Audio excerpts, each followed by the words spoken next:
হেই everyone weighted, হ্যাঁ আপনাকে বলছি আমার ব্লগ ইগনোর করে কোথায় যাচ্ছেন? চলুন আজকে আমরা 3 মিনিটে শিখে ফেলি কীভাবে ফ্রাইড রাইস রেসিপি করা যায়। তো এখানে আমি ফার্স্টে একটা পাতিল গরম পানি বসিয়ে দিয়েছি, আর এখানে পোলাও চালগুলো রেখে দিয়েছি যাতে পানিগুলো ঝরে যায়।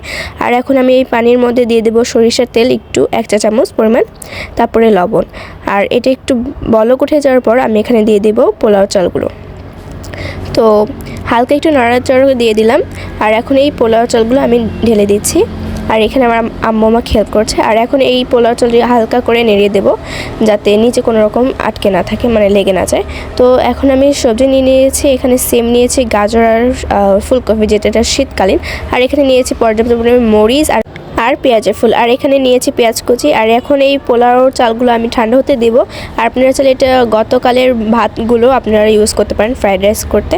তো এখন আমি মাংসগুলো ম্যারিনেট করে রাখবো। তো ফার্স্টে আমি এখানে নিয়ে নিয়েছি 1 চা চামচ মরিচের গুঁড়া, আপনাদের স্বাদ অনুপাতে দিয়ে দিবেন। তারপর আমি দিয়ে দিয়েছি 1 চা চামচ সয়া সস।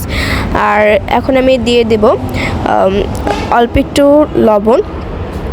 আর এগুলো ভালোভাবে কিন্তু অবশ্যই মিক্সড করতে হবে। আর এখন আমি দিয়ে দিলাম আদা বাটা, তারপরে গোলমরিচের গুঁড়ো আর কিছু পরিমাণে রসুন। তো এগুলো আমি ভালোভাবে ম্যারিনেট করব। আর এখানে আমি লেবু দিয়ে দিয়েছি 1 পিস, আপনারা চাইলে 1 চা চামচও দিতে পারেন, বাট 1 পিস দিলে সবচেয়ে বেশি ভালো হয়।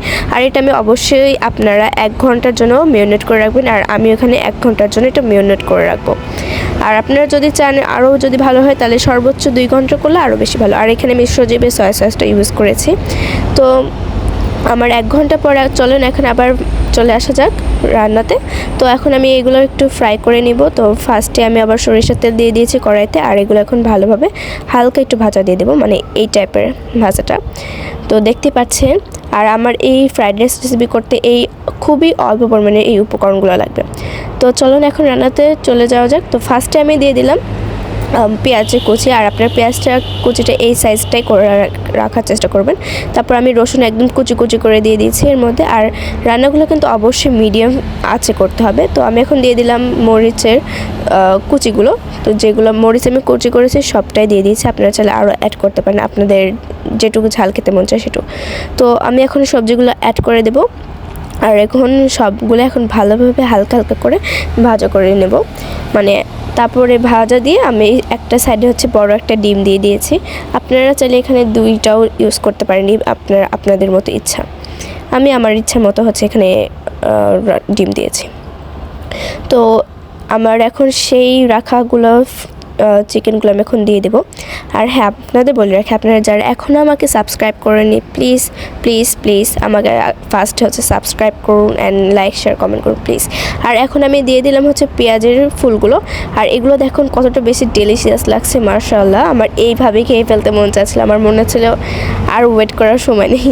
তো যাই হোক, তো এখানে আমি দিয়ে দিলাম সয়া সস আর গোলমরিচের গুঁড়া। আর এখন এই পোলাও চালগুলো দিয়ে দেবো। আর এখন আমি এটা 10 মিনিটের মধ্যে একটু নাড়াচাড়া করে নেব। আর এখানে আমি ঘি দিয়েছি, আপনারা চাইলে এটা স্কিপও করতে পারেন। তো এইভাবে আমার ফ্রাইড রাইস রেসিপি রেডি হয়ে গেল মাত্র 3 মিনিটে। আমাকে নেক্সট ব্লগের জন্য প্লিজ সাবস্ক্রাইব করুন, অ্যান্ড ফ্রাইড রাইসটা অবশ্যই বাসায় ট্রাই করবেন, আমার কাছে অনেক ভালো লাগছে। আল্লাহ হাফেজ।